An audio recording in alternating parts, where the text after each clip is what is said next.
How is the condition in India, by the way? Can we travel or not yet?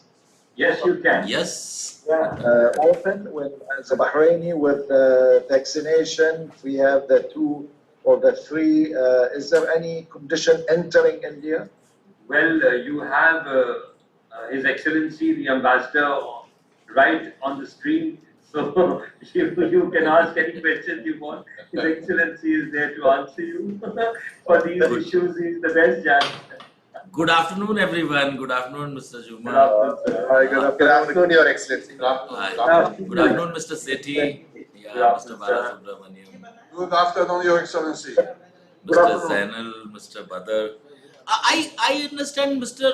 His Excellency Abdul Nabi Shola couldn't join today, yeah? Yes, sir. Right. He had some issues with his travel plans in Spain. Yeah. He actually from Madrid to someplace, and then his train timing got a little messed up. He excused himself, and today morning he informed me, and therefore we have the presence of Mr. Juma, to give us a glimpse of Bahrain. So, Mr. Juma, there is no problem in now traveling to India. Okay. I can send you a specific this thing. Normally, what you have to take an RT-PCR test. Okay. And after that, I have to check about, but there is no institutional quarantine, I am pretty sure. So if someone is going for business, I mean, there might be some days of quarantine till the test results are out. I can send you if you want the details, Mr. Yeah, it'll be interesting. So Yes. Ravi, we have to send India ka jo quarantine details, Delhi ka particularly, and Mumbai ka. So maybe for Delhi and Mumbai, I can send to you. Where do you want to visit, Mr. Juma? Bangalore. Oh, Bangalore. Let's see, Delhi, Bangalore. Huh? I'll send you on WhatsApp. Thank you. But as of now, there is no problem because there are a lot of travelers for India for business and other purposes. I think Mr. Sethi will. Is it okay? I mean, that's how the situation now is much improved. Yes, sir. The situation is, in fact, I would say beautiful. Everyone is coming, and Delhi's opened up. All the other tourist spots have opened up, and we had a huge northeastern conclave, Northeast India conclave, and you'll be very happy to know that a lot of tourism is developing in the northeast of India. Oh, interesting. No, that's good. That's good to hear this. Yeah. Yeah, hopefully. Anyhow, once I will start. Sorry to interrupt. Hello. Sorry to interrupt. I think with everyone's permission, can we start because we are 10 minutes into the time. So let's commence the webinar. I hope that's fine with everyone. Yeah, sure. Yes. Okay. Thank you, sir. I'm just making this webinar live now.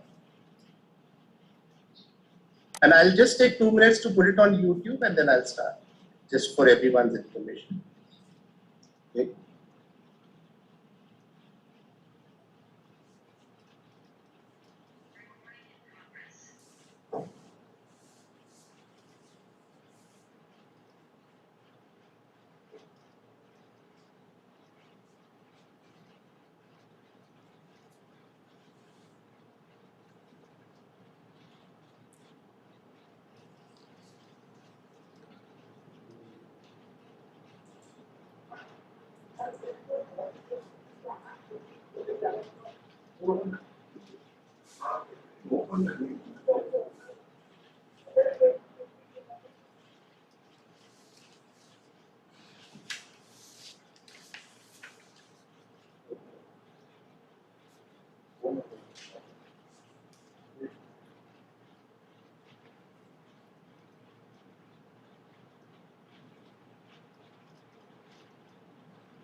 Yes, now we are ready to start. Good afternoon to all of you. It is my pleasure today to welcome you to this webinar on India-Bahrain Trade and Investment Opportunities being organized by the Trade Promotion Council of India in collaboration with the Embassy of India in Bahrain. This webinar will focus primarily on the bilateral trade and investment potential for Indian and Bahraini companies in engineering goods and F&B technology. At the outset, I take the opportunity to introduce the eminent panel that we have with us today, which represents these sectors in both countries. Please join me in welcoming His Excellency Shri Piyush Srivastava, Ambassador of India to Bahrain. Welcome, sir. His Excellency Mr. Abdul Rahman Juma, Chairman of Bahrain India Society and Chairman of Unico Group, and CAPS Balasubramaniam, Vice Chairman Bahrain India Society and MD Ashore Group, Ibrahim Mohammed Ali Zainal, Chairman of Trafco Group, Mr. Fareed Badr, Chairman and Managing Director, Badr Group of Companies and Chairman of Industrial Committee at the Bahrain Chamber of Commerce and Industry, Mr. Sanjay Grover, VP International Business Division, Kirloskar Pneumatic Company Limited, and Vice Chairman, Sectoral Committee on Food Processing and Packaging Technology, Trade Promotion Council of India, Mr. Devdatta Deshpande, Strategic Business Unit Head, Thermax, and Honorary Member, Sectoral Committee on Food Processing and Packaging Technology, Trade Promotion Council of India, and Mr. Ashok Sethi, Director, Trade Promotion Council of India.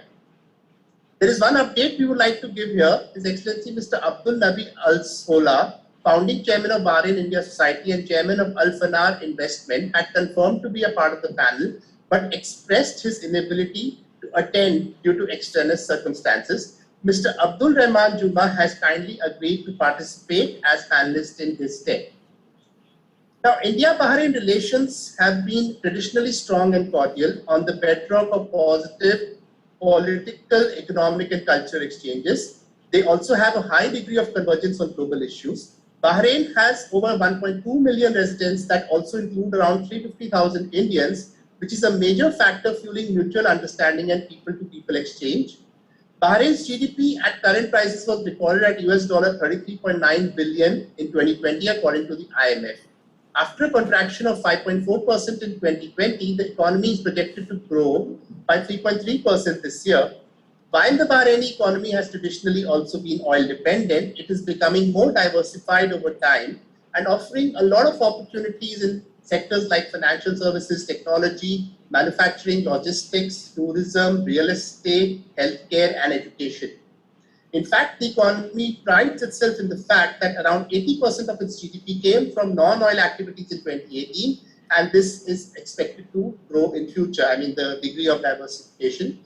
The country has progressively also liberalized its economy, thereby offering more opportunities for investment. For instance, the government offers 100% foreign ownership across a lot of sectors with no need for a local partner. Due to these advantages, FDI into Bahrain, one of the reasons, several advantages for FDI. That is why, the FDI into Bahrain in 2017 grew by 114%, despite global FDI falling by 23% that year. This is data from the Economic Development Board Bahrain. Notably, the economy also has around $32 billion in infrastructure and real estate developments that are in advanced stage of progress at the moment, showing how the future looks much brighter. Besides this, Bahrain's centralized location makes it a vital gateway to the Middle East. Now, India's exports to Bahrain were recorded at around US $457 million in 2020, as compared to US $720.45 million in 2018 and US $607.95 million in 2019, according to the ITC trade map. Imports, on the other hand, stood at US $492.85 million in 2020, compared to US $587.03 million in 2018 and US $386.13 million in 2019. From India's perspective, the major categories of export include machinery, HS84, plastics, HS39, cereals, HS10, mineral fuels, HS27, meat products, HS02, electrical machinery, HS85, iron or steel, HS73, and vehicles, HS87. India's total capital investment into Bahrain between January 2003 and March 2018 has been estimated at around $1.7 billion. Financial services is the major contributor of this, followed by real estate and hospitality. Conversely, Bahrain's investments into India were at around $181.57 million from April 2000 to June 2021, according to TPCI. Now, coming to the topic of our discussion today, which is focused on engineering and F&B, I would now like to come to our esteemed panelists to share their initial remarks. First of all, I request Your Excellency Shri Piyush Srivastava to deliver the keynote address. Over to you, sir. Thank you, Mr. Bari. Mr. Abdul Rahman Juma, Chairman of Bahrain India Society, Mr. Ashok Sethi, Director of Trade Promotion Council of India, distinguished panelists and business persons from India and Bahrain, Namaskar, Salam Alaikum. It is my pleasure to join you all in this very timely webinar focusing on two important sectors, engineering goods and food and beverages. I would like to first of all congratulate the Trade Promotion Council of India and Bahrain India Society for taking lead in organizing the webinar. As COVID-19 situation is improving significantly and our ability to fight the pandemic is increasing, focus is gradually shifting towards economic recovery now and revival. I must say these two sectors are very carefully chosen sectors as these offer a lot of scope for intensifying our bilateral economic cooperation. The deep-rooted historic ties and economic relations between India and Bahrain provide an ideal platform for robust bilateral trade and investment. Our bilateral trade has been encouraging, remained stable even during COVID times, and has considerably increased in the first 8 months of this year. India is among the top 10 trading partners of Bahrain. Similarly, as Mr. Bari mentioned, that bilateral investments have also shown encouraging trends. The engineering sector is the largest of industrial sectors in India, and being closely associated with the manufacturing and infrastructure sectors is of strategic importance to India's economy. India has made significant strides towards developing its engineering goods sector and witnessed a remarkable growth over the last few years. I'm sure we will hear more about the sector's depth, details of the sector and opportunities from some of our distinguished panelists from TPCI. I just want to say that engineering goods sectors in India offers tremendous opportunities for both exports as well as investment. There is of course comparative advantage in terms of manufacturing cost, technology and innovation. Besides 100% FDI which is allowed through automatic route. And we have seen a significant FDI into this sector in recent years. Similarly, Bahrain has developed downstream industries in aluminium and hydrocarbon sectors and is investing heavily in infrastructure projects. To name a few, the metro rail project, causeway projects, several housing, road and highways projects. Besides, there is also ambitious renewable energy plan. These all provide immense opportunities for enhanced trade and investment between our two countries in this sector. When I look at the economic development in both our countries, I feel that true potential of our bilateral trade and investment, particularly in this sector, is not yet fully realized. I don't want to give data, but I can just say that out of total engineering goods exports, which are 75 billion from India in 1920, to Bahrain, our exports have been in the range of 150 to 300 million. I think with the efforts of both business person and the objective of this webinar, I'm sure this cooperation will further increase. Similarly, food exports, both agro-based and otherwise, have been a major part of India's exports to Bahrain.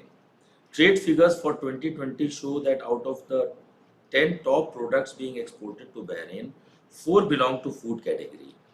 India is a major supplier of rice, meat, sugar, spices, and fruits and vegetables to Bahrain, and indeed to the whole GCC region. Uh, However, we also need to look at this sector from a new perspective. In the post-COVID scenario, the food security has come to center a stage in Bahrain government's economic policies. It is one of the focus sectors as per the Economic Vision 2030 of the Kingdom of Bahrain. Like other GCC countries, Bahrain has also launched innovative agricultural programs. However, large-scale agriculture is proving to be cost prohibitive. We need to explore if we can be technological partners, and we means I am talking to our companies, in its innovative programs such as hydroponics and pisciculture. In response to food security challenges faced by Gulf countries, India is presently working on farm to port project. This will be similar to SEZ, but in the style of corporatized farm, where crops would be grown keeping a specific GCC market in mind, with dedicated logistics infrastructure all the way to the port. Food habits around the world is witnessing significant changes in two aspects. Ratio of packaged ready-made food in everyone's daily intake is increasing day by day, and people are becoming very mindful of their health consciousness. So there is a pressing need to focus on the products such as organic food, processed cereals, protein bars, healthy beverages, dairy projects, etc., which is an area where we can look for collaboration as well as trade. I don't want to prolong because I would rather hear from the experts, from the people in this field, but I am confident that this webinar is going to be interesting and our distinguished panelists are going to present many new and innovative ideas and perspectives, which will pave way for increased interaction and trade and investment between our agencies and private sector, particularly in engineering goods and F&B sector. I once again congratulate TPCI and BIS for organizing this webinar and wish them all the success. We at the embassy are always available for any kind of assistance for such endeavors aimed at deepening the economic engagement between India and Kingdom of Bahrain. Thank you.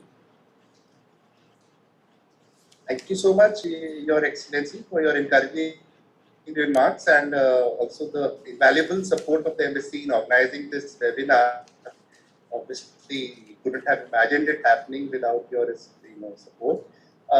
Would like to come to Mr. Abdul Rahman Juba, Chairman of Bahrain India Society and Chairman of Unico Group, and he will be talking to us about the business climate in Bahrain. Over to you, sir. Thank you.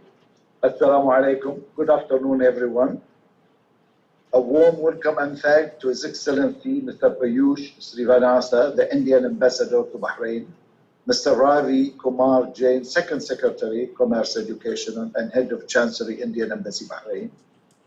I sincerely thank Mr. Ibrahim Zainal, Chairman of Trafco Group. Sorry.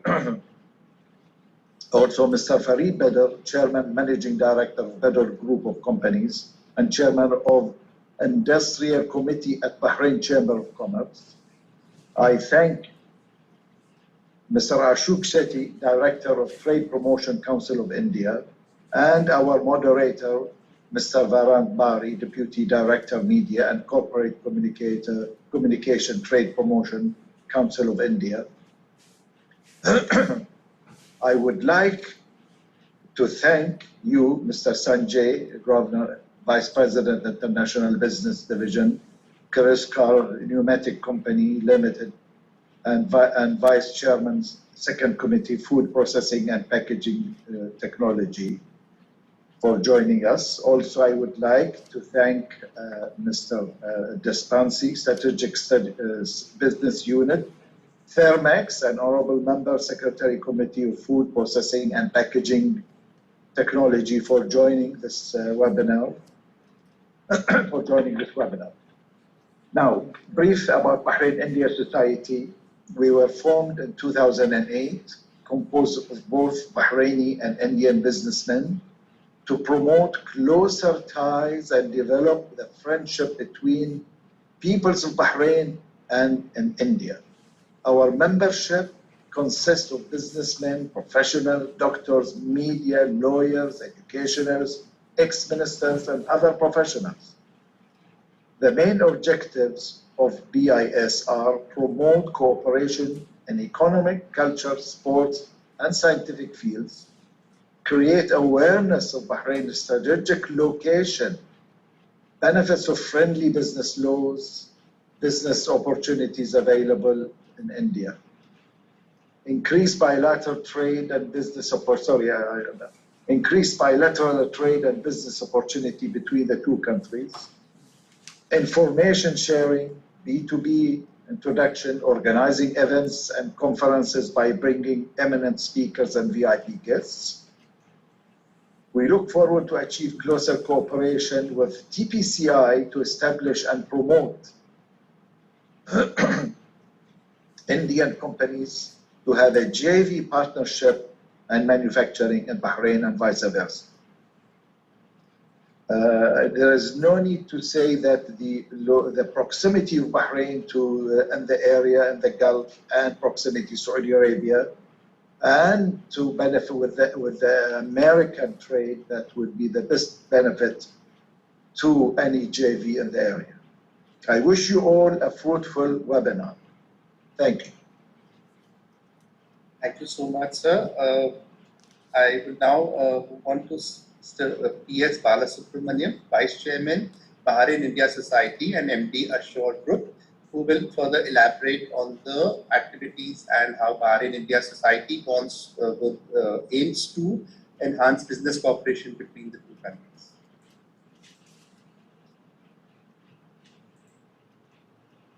Mr. Balasubramaniam? You're on mute.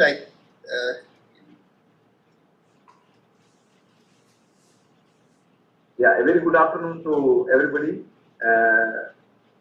Thank you, Your Excellency, the Ambassador of India to Bahrain, Sri Srivastavaji, and also Mr. Ravi.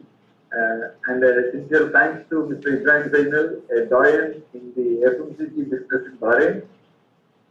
I'm sure you are going to hear a lot from him. Thanks to Mr. Farid Badar to accept the participant in the webinar.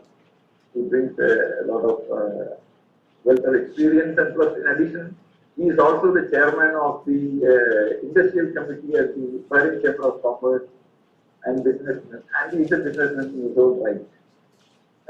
Thanks to Mr. Ashok Sethi, with whom we had initial discussion about this webinar.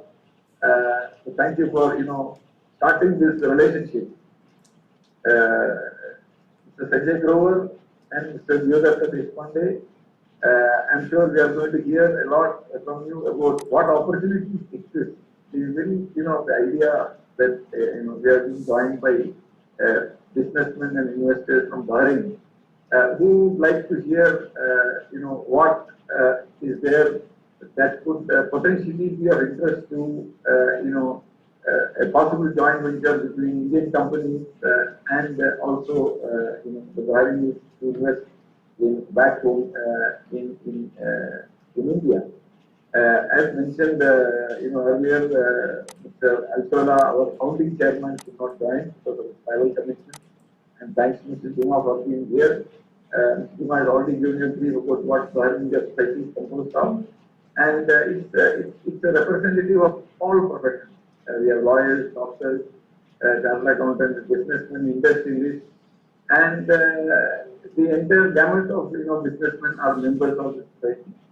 And we strive to actually make a relationship. Actually, we are also in touch with the CII, and then we want to see that we develop this relationship which will fructify in setting up of industries of a sizable nature, which is required on both sides.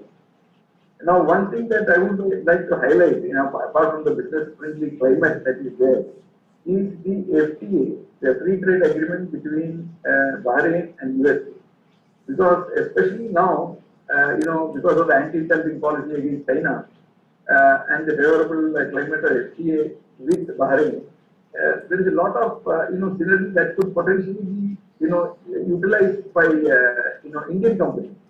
That is one thing that needs to be probably looked at by the Indian companies, because the only requirement there is that there should be a minimum of 35% value add from Bahrain. And as you know, Bahrain is a very free and open society. You have a very educated population here. They are, the Bahrainis are, all of them are educated and they are bilingual. The advantage is that, and Bahrain is the gateway to the GCC. Saudi Arabia is hardly half an hour drive from here, and that links you to the eastern province. And flight to Dubai or Oman or Kuwait is a 1 hour flight. So that way it is strategically located, it is business friendly, and the Ministry of Commerce and Economy have, as Mr. Juma rightly pointed out, there are businesses that could be owned 100% by foreigners, but it is always, because there are businessmen in Bahrain who are interested to invest jointly with the industrial giants in India. I could give one example, if I may. Is that Parley has a what you call factory in Oman, and they have factory in Bahrain, but not Britannia. So probably there is one example that I can give among the many that could possibly be there.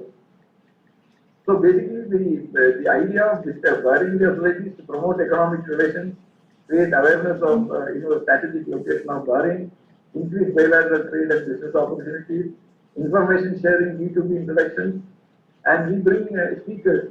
Every month we have speakers. We at least make 12 to 15 programs in a year, so that we exchange ideas. We want to be a catalyst in the form of business relationships, and we look forward to closer relations with the Trade Promotion Council of India, so that we can take it to the next level. And as a continuation of the webinar, we hope that we are able to link and connect with as many people way back in India, and we can give all the support and guidance for their relationships, in Bahrain. So with this, I wish you all a grand webinar. Thank you so much. Thank you so much, sir, for raising very important pointers and talking about the role of Bahrain India Society. Now, I would like to request Mr. Ibrahim Muhammad Ali Zainal, Chairman of Traffic Group, to speak on the F&B technology potential in Bahrain. Over to you, sir. Thank you. Assalamu alaikum. Good afternoon to everybody. I would like first of all to start my words with word of thanks to Bahrain India Society, Mr. Abdurrahman Jum'a, the chairman, Mr. Bala, the vice chairman, and the founder, Mr. Abdul Nabi Shawla, who is absent from the scene at the moment.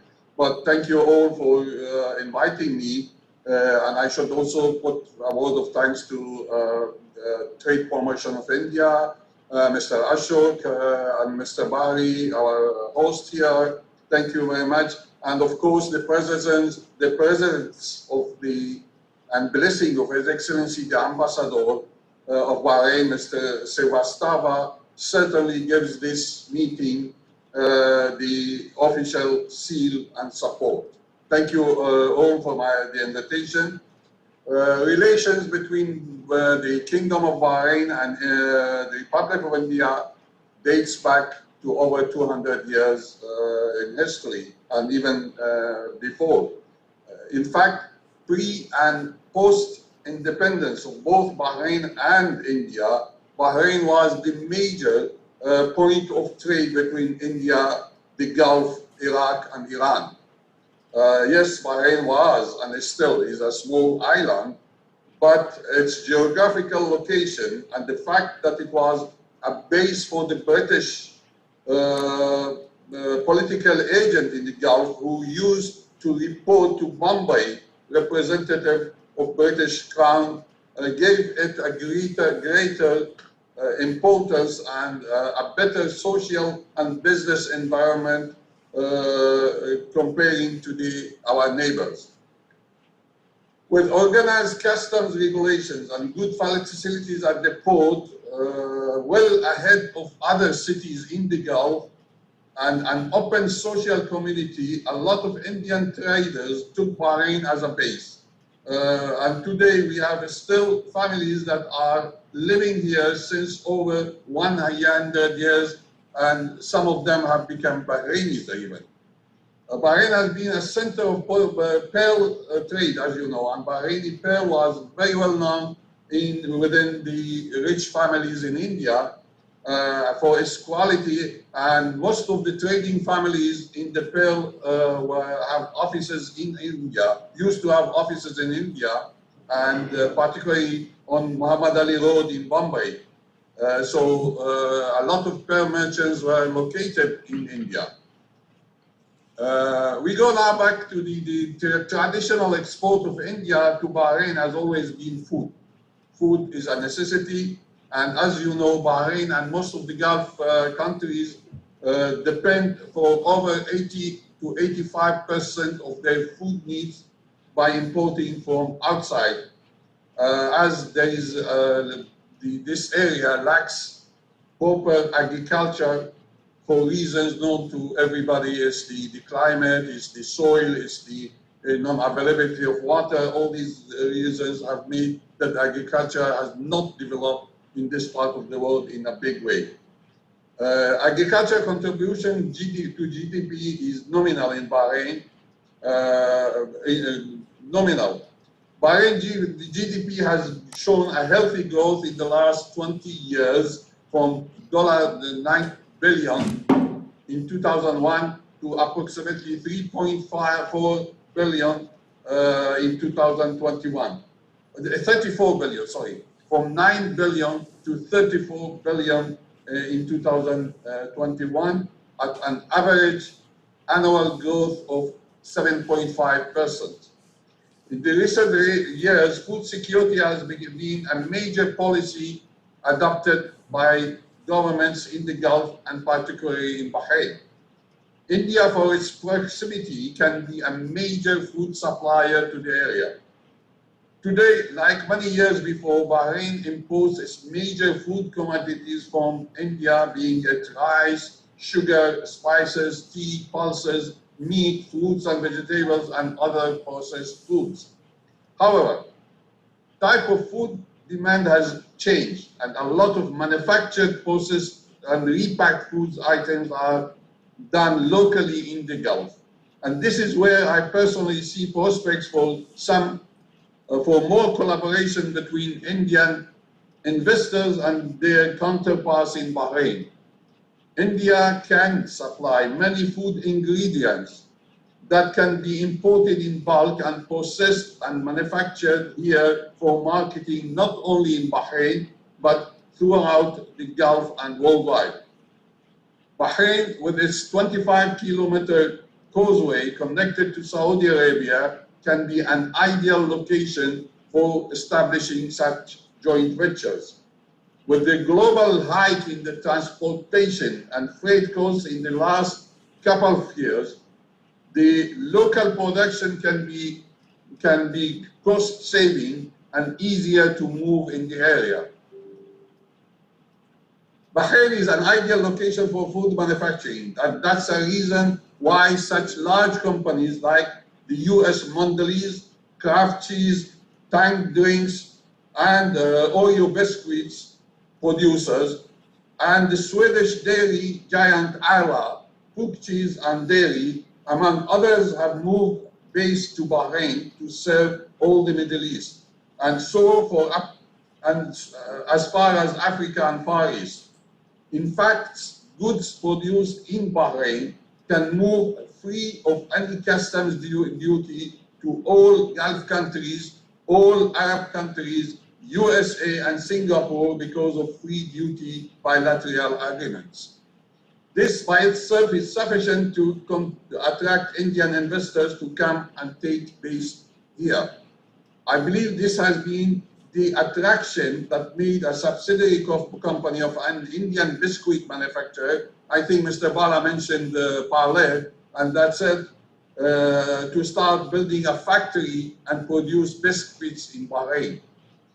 The areas that personally I believe the prospects exist are dairy, including soft drinks and ice cream, bakery, snacks and related industries, fish farming, processing and packaging, tea and spices processing and repackaging, processing of meat, packaging and marketing. These are some examples I am giving. Of course, there is a wide range of products that can be produced. Mostly the ingredients, animal feeds, etc., can be imported in bulk from India, processed and packed here and sold worldwide. With accessibility to foreign exchange and support of government, well-established operations can be profitable and prosper in Bahrain. Business has no longer become the traditional way of trading in commodities. I mean, we get a lot of traders from India just interested to trade the commodities. That is no longer going to continue. The chance is to join hands and produce, use the ingredients that comes from India and make a process here. Added value of will boost the business and the products. As a company, Trafco Group is a listed company on Bahrain boards, and we welcome ideas for any similar joint ventures in the food sector. Bahrain has its own attraction as the government is keen to render all support needed to industries and in particular repeat food industries to take base in Bahrain for the food security of the country. I will give some points that would be to explain why Bahrain is attracting foreign investment. First of all, low industrial land lease rates, no corporate income tax or personal income tax, lower cost for setting up and running business in Bahrain. In fact, the cost of putting up a business operation in Bahrain, it costs between 20 to 30% lower than most of the countries in the Gulf. Possible 100% foreign ownership in manufacturing without free zone restrictions. You can put up your factory anywhere on the island, free zone or inside the country. Raw material, machinery and equipment for manufacturing are free from any customs duty. You can import the machineries free of any customs duty. The ingredients you are also free of customs duty. First-class banking system, access to foreign exchange and best interest rates for financing manufacturing projects. As you know, Bahrain is a center of banking system, and most of the banks are open to entertain any financing opportunities, particularly in the manufacturing and food sector. Highly developed port and easy access by sea, land and or air to all countries in the Gulf and worldwide. Bahrain is in the center of the Gulf. We have got easy movement, and the causeway to Saudi Arabia is the best way to have access to the largest consumer market in the Middle East, which is Saudi Arabia. Of course, I would add also that there is a skilled and highly educated local labor, local staff, and local officers. I don't know if there are any other points that I have not covered for the chances of the food sector, and I would be glad to answer any questions.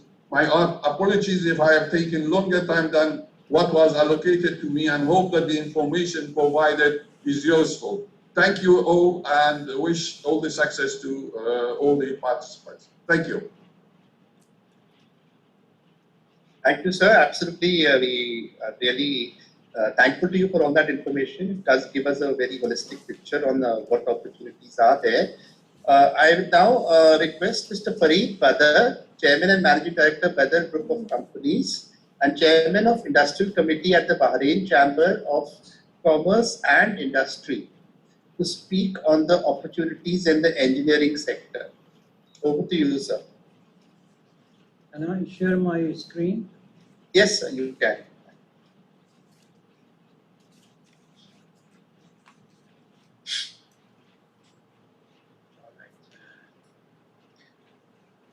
Your Excellency, Sharif Piyush, the Ambassador of India in Bahrain, Your Excellency, Mr. Abdurrahman Jum'a, the Chairman of Bahrain Society, Bahrain Indian Society, distinguished guests, panelists, and participants.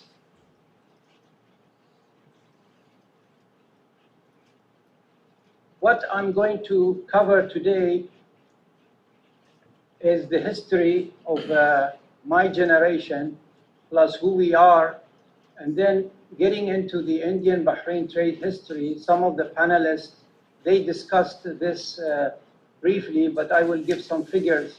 Why Bahrain? I think Mr. Ibrahim Zainal, he mentioned about why Bahrain. I will walk you through that very fast because I only have 15 minutes, success stories, and some opportunities.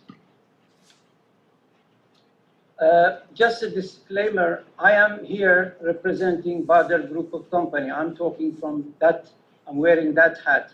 I'm not wearing the BCCI hat.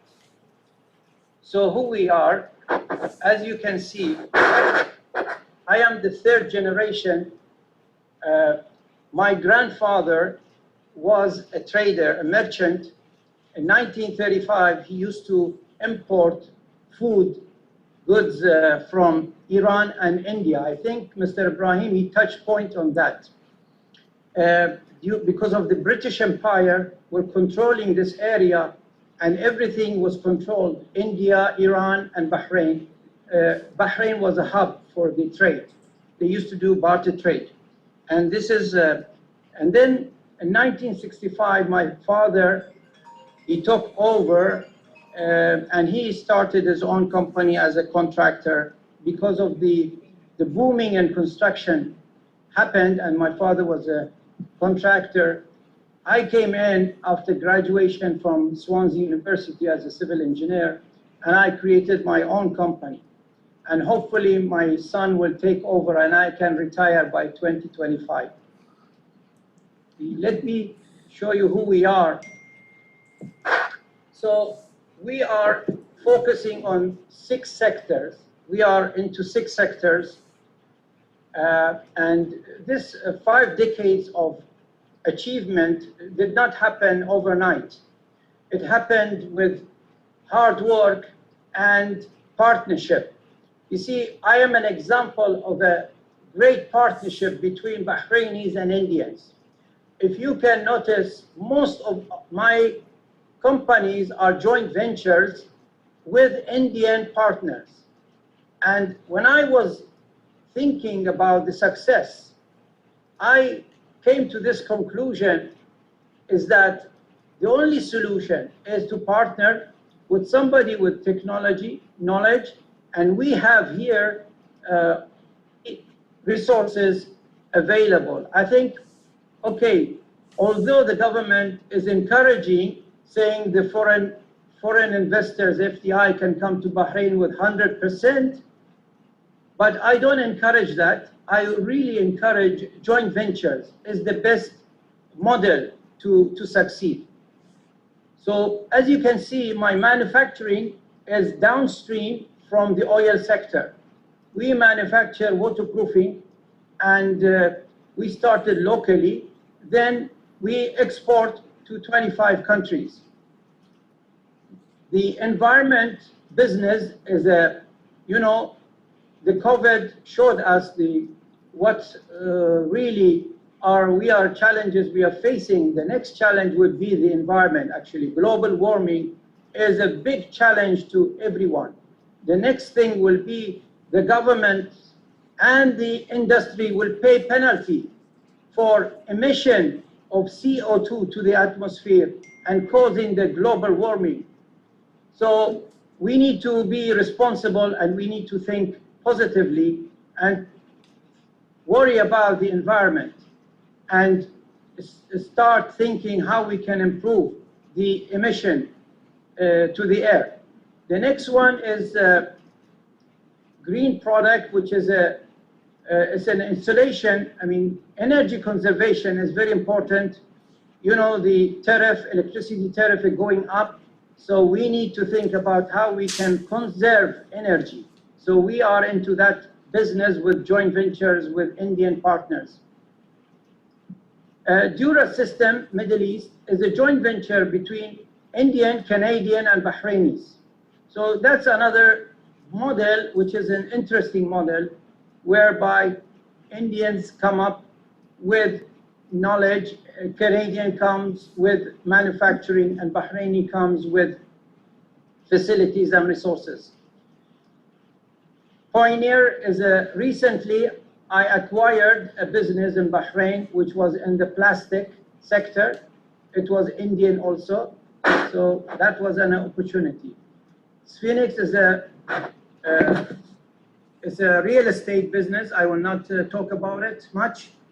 And then we have the investment, which is an investment arm, which we invest into the startups in Bahrain who are really changing the game.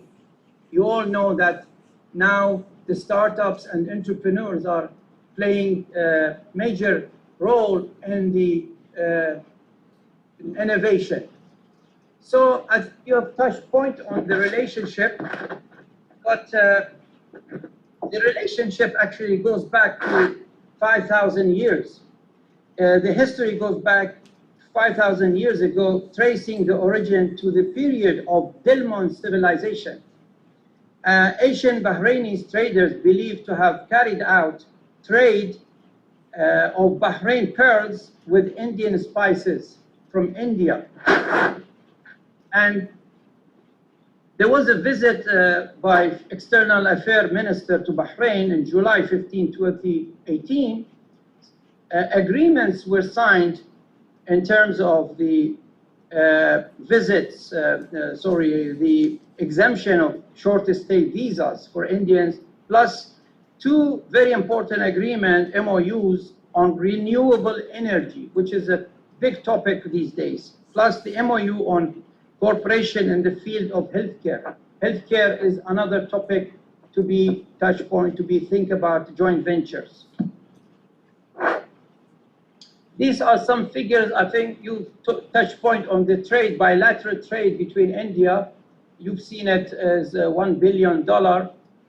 You've talked about import and export from India, and you have talked about all this.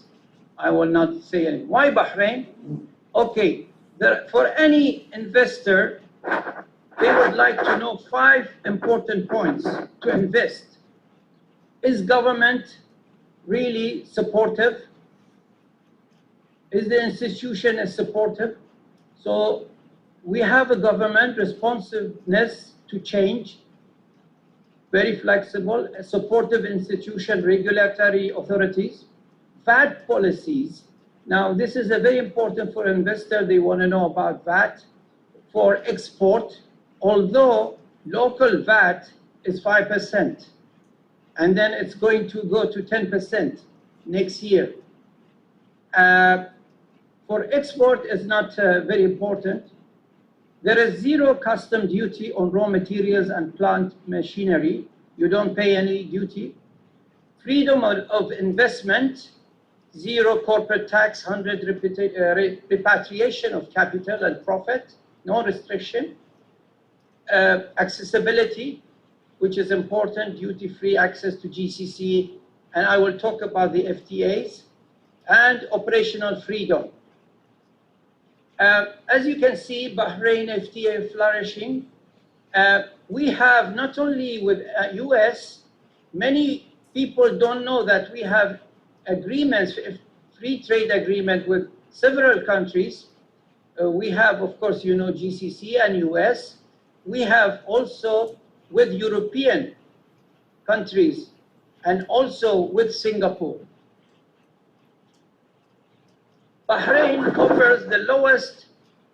Now these are the figures, very important figures for any investor in terms of, this is published by KPMG, by the way. You can see that the cost of Setting up in Bahrain is 60% cheaper. I think Mr. Ibrahim touched point on that.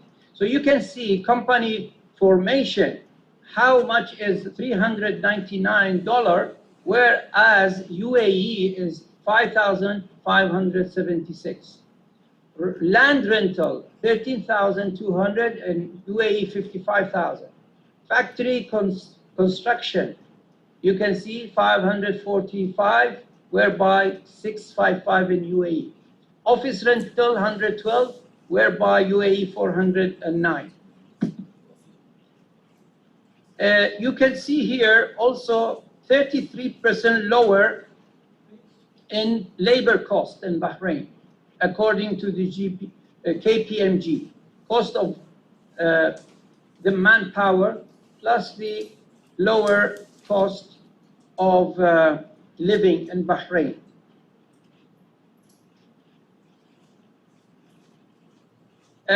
We are really second ranking in settling in Bahrain.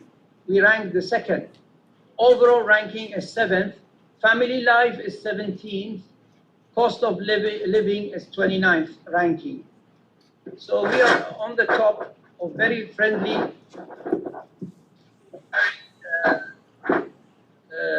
feasible to start a business. Success stories. You can see all these companies have established in Bahrain, either joint venture or 100%. You can see some Indian companies there also.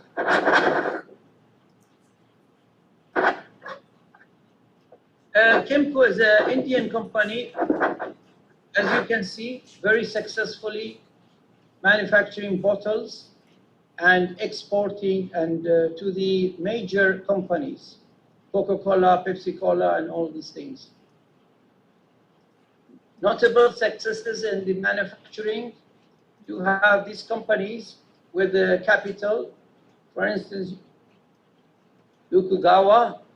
This is, I think, Mr. Abdurrahman's Jum'ah partnership, 26 million, BASF, Armcell, and Ariston. These are some companies who have come to Bahrain. Okay, let's talk about, this is what you've been waiting for. The opportunities, okay, when we look at the opportunities of downstream, we should look at the supply chain. What are the industries which we can then take it, go down the stream and build on those industries. So we have Banagas produces the gas. We have Garmco produces the aluminium sheets, rolls. Asri is a shipping repair. GPIC is for urea, and I think it's exporting to India. One of the major importers are India. Babco, you have oil. Then Alba, you have the aluminium.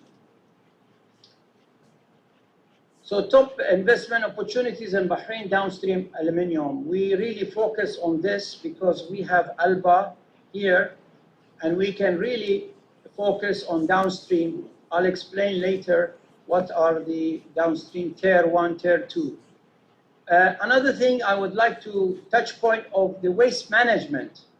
As you can see, as I explained about the environment, and we need to be responsible, and we have 1.5 million ton of wastage, which can be turned into opportunity. Turn it either to energy or recycle it. Solar farm, yes, this is another subject. As you know, the energy cost is going up. So this is an opportunity for Indian companies who have, I think they are very experienced companies in India.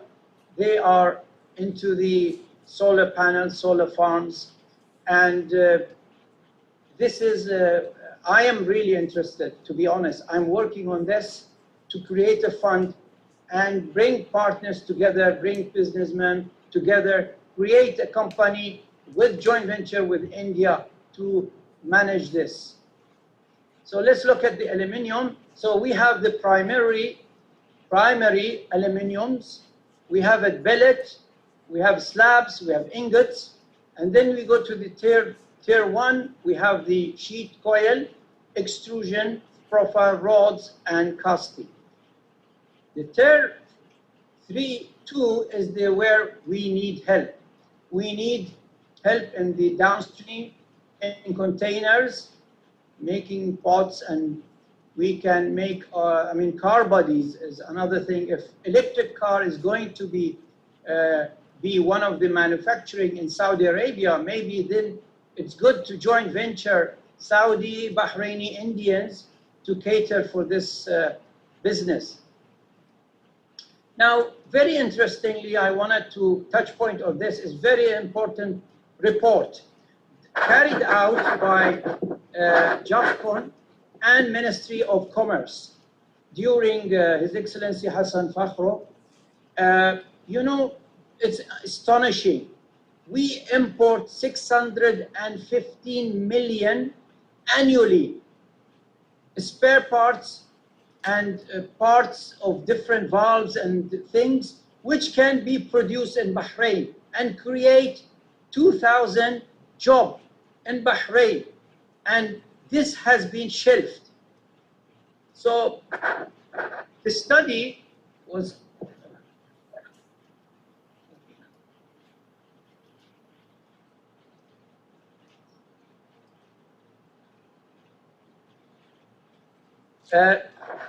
they did a prototype in Bahrain with products which can be really produced, and they did it, and it was successful. These products represent 400 million dinar, which can be produced in Bahrain and create jobs. And not only that, we can save 60% of the cost when we manufacture locally. So this is another thing, please take it serious. Indian community, take it serious. Let's put hands together and try to manufacture these things in Bahrain. You have the technology, we have other resources, other investments and other things. Now, waste management, as I said, 1.5 million wastage is being dumped in the landfill. When we look at this, you can see the major are organic. And imagine we are importing fertilizer from outside. Imagine, why don't we turn the food waste into fertilizer? That's the question. We need to think about that. Another thing, plastic is 15%, paper is 20%. These all can be recycled. There is a pilot project done by, I think, the environment, trying to produce energy out of that. By 2025, they want to produce 5% of the energy of the Bahrain. I will not get into these things too much detail. We can talk offline if anybody's interested. Another one is tire recycling. We have millions of tons of tire sitting in the landfill. This is gold mine. We can recycle them. We can reduce the hazardous in the country. So there is a Canadian company who would like to come and join ventures with Bahraini and with anybody else if they're interested. They will offtake the whole production, 100% production they will offtake. They will bring 70% funding. We only need 30% funding. You can separate the rubber, and there is fiber, and there is some copper. The main 75 is rubber. Then what you do, you mix the rubber with polypropylene, and you produce a new product which is used in the cars, bumpers and flooring. Let's go to the now environment. Environment is very sensitive and very essential nowadays because the manufacturing are not competitive because of the cost of electricity. So we are looking into the initiative to create a fund and manage the company where we can provide solar panels plus the service after sales. By this, we will really help the environment, plus we create jobs and we create value for all the stakeholders. Thank you very much. I hope I didn't take more than what I was given at the beginning. And thank you for the organizers for giving me the opportunity, and wish you all the best.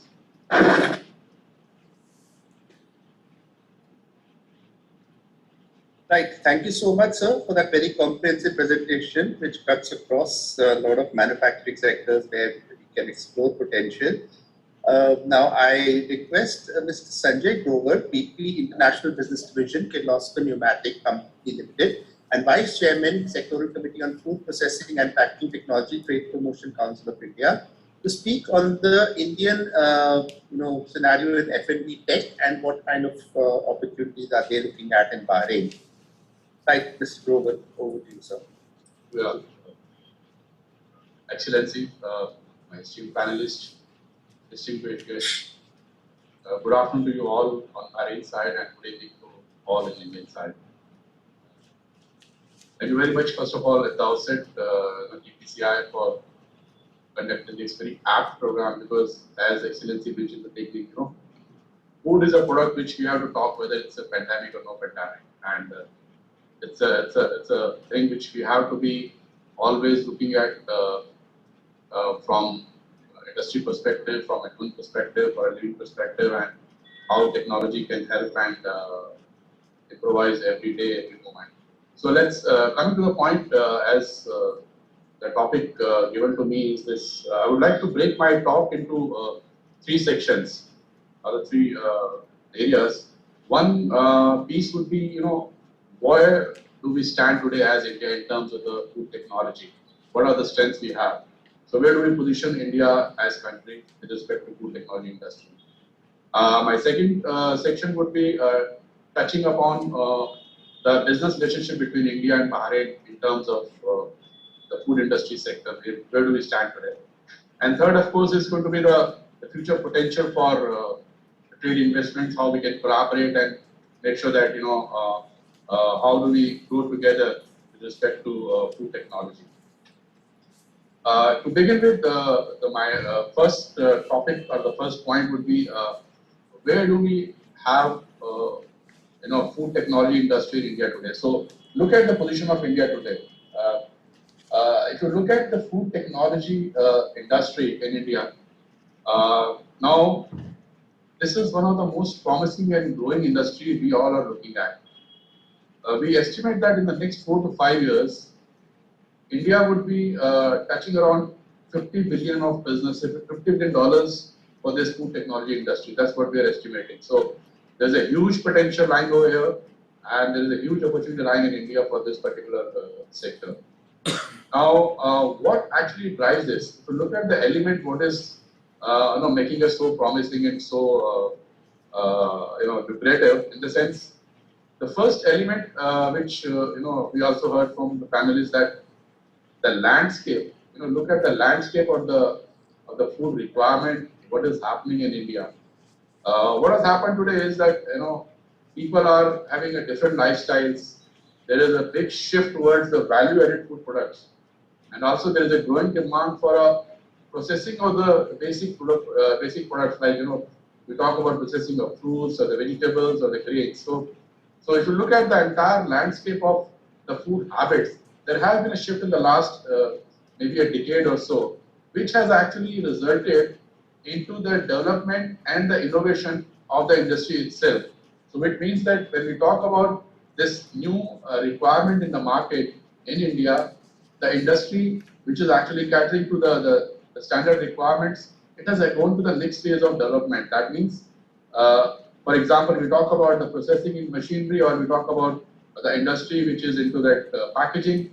There has been a very significant improvement in terms of the technology, in terms of the competitive quality, and safety, hygiene, all things have been taken care of. So, when we talk about India as a country, when we talk about India as an opportunity, we in India are having a world-class setup of industry which can handle the food industry sector pretty confidently. Moving forward on that is when you look at what is happening here is there is a strong focus on setting up the pack houses at the farm gate. There is a concept from farm to fork. So there is a strong focus on setting up a farm pack houses at the farm gate, setting up the cold storage facilities, and then which has to be built across this value chain. Then another issue which is being really worked upon is the multimodal logistics, because that's another area which we have been working very strongly. In fact, I would like to touch this point on a multimodal logistic that in India, since I come from a background, it's my caveat I come from Kirloskar. So now what has happened is we have come out with a concept called road railer. Now, very interesting subject. It is as of now prevalent only in a few countries worldwide. What happens in this is there is a container which actually moves on a rail, but that container can be offloaded and can move on the road also. So that means from the point of pickup to the point of drop, there is no leakage, there is no theft, there is no wastage. So the multimodal logistics is getting momentum in India. So that's going to be the future, I believe, probably in India, along with the setting of the cold chain, which is one of the most requirement, I'll say, to prevent the wastages, because we all know there's a lot of wastage happening around. So we have to create that kind of infrastructure. That is what we have been working upon. Now, adding to this, there is a very strong push by the government of India. Like they are a pretty strong incentive. In fact, recently they have issued a PLI for setting up these food parks. There have been some good government subsidies, test breaks. There's some tax breaks, and there are some PPP things happening around. A lot of FDI being attracted to India. So there's a good story for India to really come up, and I believe in the next 2 decades or so, India is going to be the master, in terms of the world food factory we talk about. Now, I just want to touch one important element here, just to give you more idea about what we are doing here and what we can do here. I want to touch upon a product called milk. I think it's a basic thing which everybody in the world uses, every being uses in the world. So if you look at the milk, how it is being done, if you look at the India story, we have a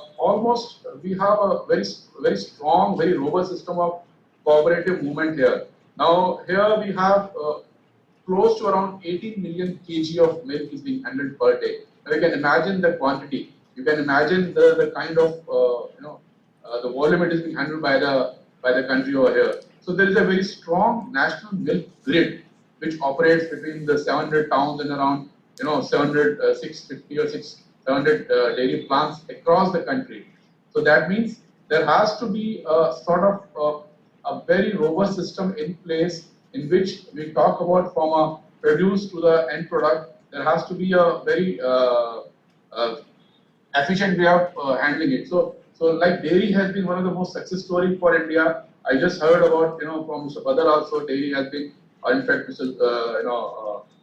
Zener also about the dairy product. So I believe India has a very strong experience of handling the dairy products and the milk product. Now, important point remains here is that if we have to embrace these kind of opportunities, we should know where to play and how to play and when to play. So these are the important things which you always really look at. Now, coming to the second piece of my talk, which is talking about the potential, in fact, the business relationship between India and Bahrain. If you look at the Bahrain's import from India with respect to the food processing machinery, I think we are just at around 4% or so. So there is a huge opportunity, I believe, which probably between these two nations, which we can really look at the trading between India and Bahrain. And the important point here I would like to touch is that the kind of access, I'll say the access which the GCC markets or the logistics or transport business, which we have over here in Bahrain, probably can give a very strong lever to exporters from India to to really go and look at Bahrain as a very pretty strong market to look at.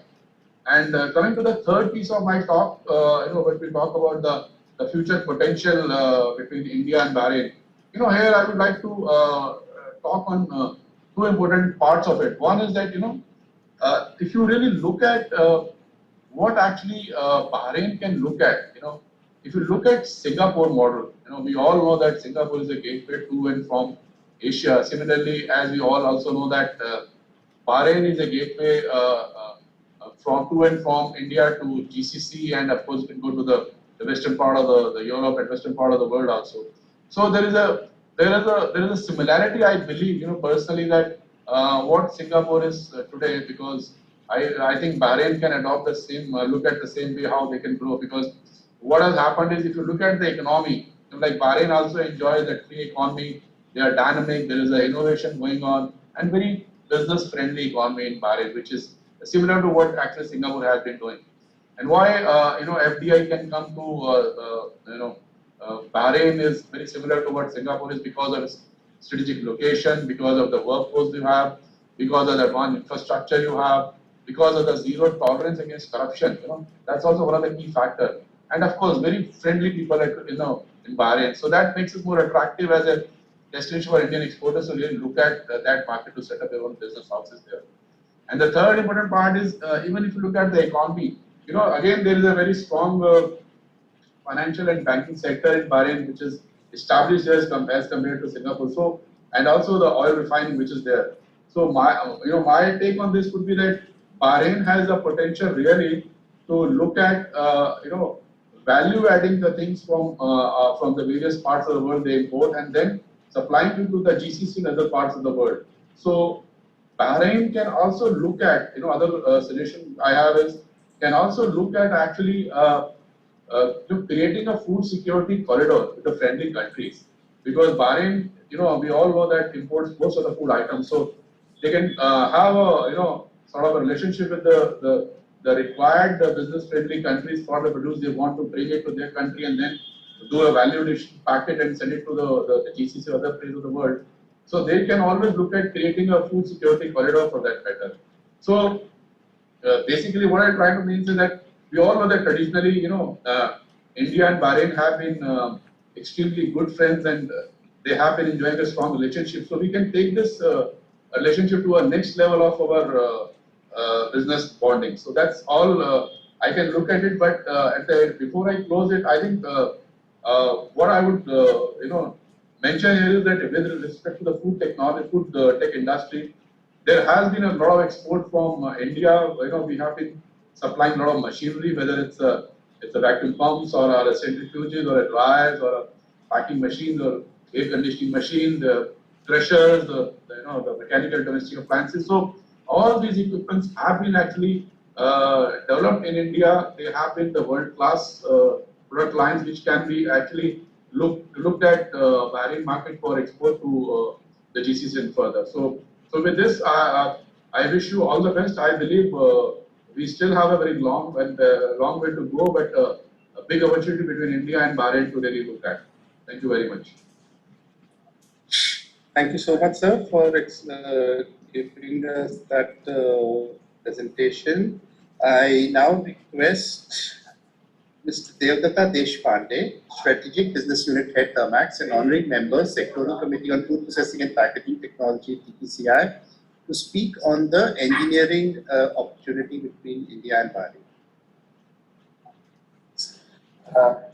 Good afternoon to all the esteemed guests who are on the panel right now from India as well as Bahrain, and all the esteemed guests who are joining the webinar. So I would like to talk about the engineering goods, probably what we can help the entire Bahrain industry segment in terms of how we can help them set up various factories and what are the equipments which are required for them to set up that. So just to give a small glimpse of what is Thermax. Thermax predominantly has been known for supplying equipment, process equipment, process cooling equipment, power plants, vapor absorption cooling machine, water equipment plants, incineration plants across the industry segment and in the globe. So what we can help the Bahrain is that For example, if there was a discussion was going on that you want to bring out manufacturing out in your own country. So what we can do is that we can be your partners in setting up all those industries on a EPC basis, and we can be your one-stop utility shop for you guys. Just to give an example, if somebody is wanting to set up, for example, a food industry, we have a lot of experts along with us because we have been supplying the utility segments. We have been in the utility business for the last 50 years. So we know the process of each and every process set up.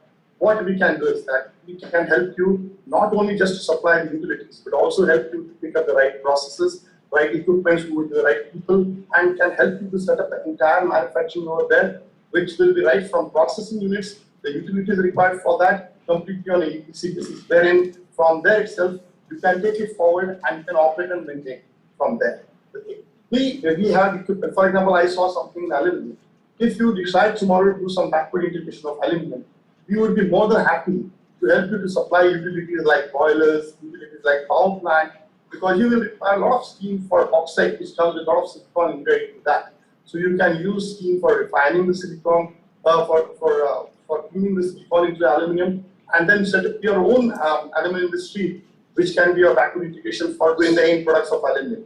If you decide tomorrow that you would want to take all the scrap, because somebody talked about a lot of opportunities likely to come up in automobile industry or somewhere else. If you want to set up your own steel plant, for instance, tomorrow, we'll be more than happy to help you to set up those steel, the sponge iron plants, or the PFT or the traditional PFT-5 plants, and to set up the steel plants, and subsequently help you to recover the entire waste heat which gets generated, have a self-sustaining power plants, generate power, generate steam for this plant, and will be very environmental friendly for this. Okay. So one more opportunity which I see huge, because there's a lot of discussion going on food security everywhere. But with food, the packaging industry, the packaged food industry is also coming up very, very strong today. And if you are to get into packaging food industry, you require something to pack it. Now, polyfilm, which is predominantly used for packaging industry, and the entire raw material for this comes as a byproduct of the refinery. Okay, so this is something on forward integration where Bahrain industrialists can look at setting continuous polymerization plants and then manufacture this polyfilm, which is predominantly required, can be used by the food grade packing to this thing, and not only for Bahrain, but can be a one-stop shop for the entire community as such. I would be more than happy to share that there's a cement plant in Sharjah. Okay, and we help them to set up a 40 megawatts captive power plant from coal. Because coal is a very unknown animal for many of the GCC countries. But we have set up it in fact 18 months, and we partner them in setting up, and not only partner them, but also operate and maintain. Now, when it comes to operation and maintaining of all these utilities, it definitely offers an option to many Bahraini local people to come on board, partner with us, and maintain all these utilities what we intend to do. Because at some point of time, if you ask me the major business and the major business opportunity and the major employment is definitely going to come from the operation and maintenance of all these utilities. So we'll be more than happy that if there's an opportunity not only in Bahrain, but also in some neighboring countries, if we can look at operating and maintaining of all the utilities. For example, if there's a paper industry, we approach over there and we would want to become the one-stop shop for operation and maintenance of the entire utilities. We can partner with Bahrain companies, and then we can not only create employment, but we can ensure that the capex which was set up for certain OPEX, especially on the utilities, can be maintained throughout the life cycle, and can help them for ensuring that the life cycle costs or operating costs are well within the design limits. Because since we have been in the utility industries for the last 50 years, we understand each and every small aspect of the utilities. Not only manually, but we have developed a lot of internal IoT solutions, in-house IoT solutions, which can be used, which can be implemented, and plants can be monitored through remote and through local people from Bahrain, and we can do the operation maintenance life cycle of this. If somebody is looking for setting up a chemical factory, okay, we would be more than happy to be a partner to set up an EPC, because we know the majority of the process suppliers across the globe. We can collaborate with them. Okay, for example, we are now bidding for some sulfur liquid plants. So on the also at the and this is a very common thing for the at the back end of any refinery. We can collaborate with the likes of Dubai, we can collaborate with the likes of Bakers, we can be our teaching partners, and we can set up a complete sulfur liquid plant. That's first thing.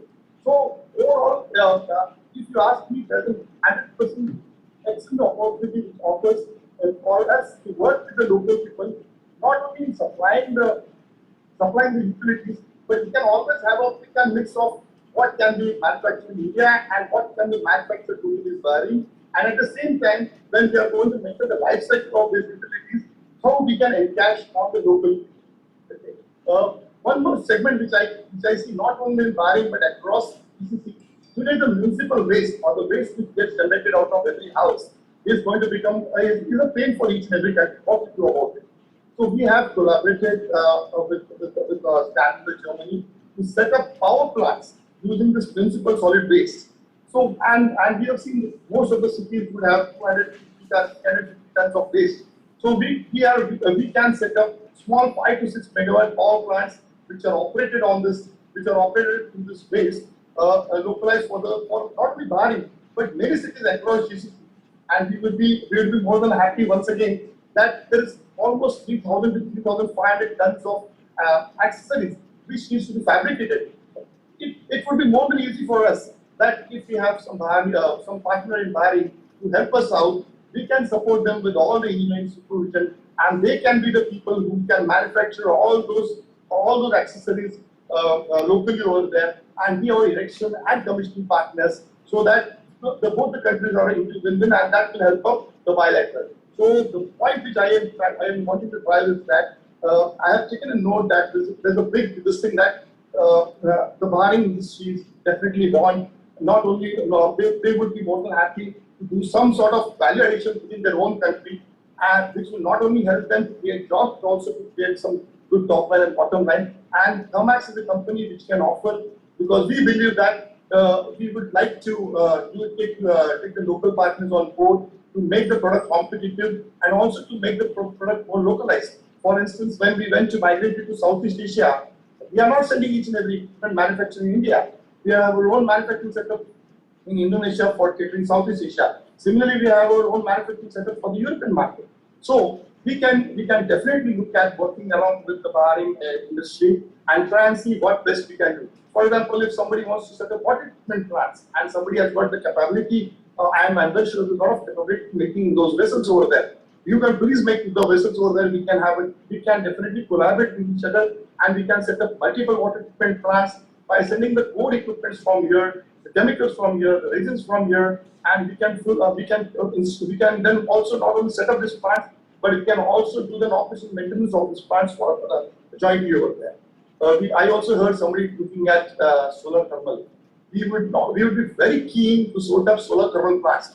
We have an option that we may look at investing also along with you guys in setting up the solar farms at this point of time, because we have options of two business model over here.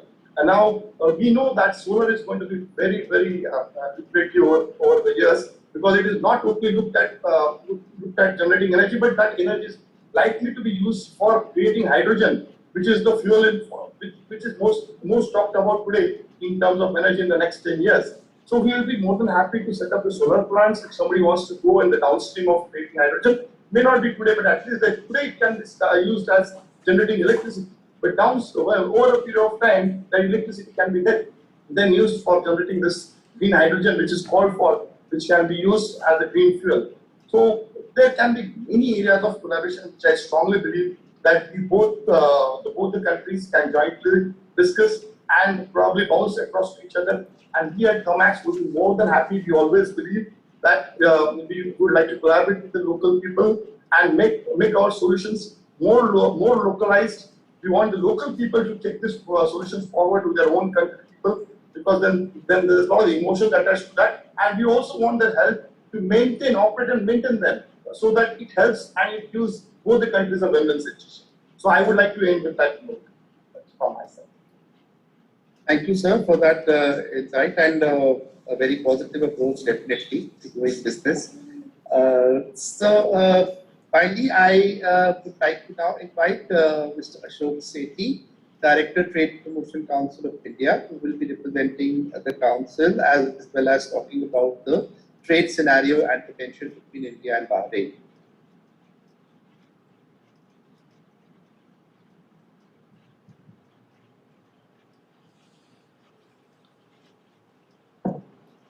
Our distinguished panelists, Excellency Shri Piyush Srivastav, Ambassador of India to Bahrain, especially to mention Mr. Ravi Kumar Jain, Head of Chancery, who has played a backbone role, Mr. Abdul Rahman Juma, Mr. Balasubramaniam, Mr. Ibrahim Muhammad Ali Zainul, Mr. Fareed Badr, Mr. Sanjay Grover, and Mr. Deodat Deshpande. Gentlemen, I have noted with intent how well and seriously the webinar has taken a positive trajectory towards our objectives. However, I shall be presenting a quick snapshot on India-Bahrain bilateral trade, investment opportunities on the topics of F&B technology, machinery and engineering goods, which is the hot topic of today, and a brief look at the strength and opportunities of present status. Indeed, there may be repeats of thoughts and figures, but these would only echo to strengthen our belief on the growth way forward. I take this opportunity also to congratulate Mr. Balasubramaniam on his excellent interview with the Bahrain TV yesterday. Virat, I would like to do a presentation. So, with your... Yes, sir, it's enabled.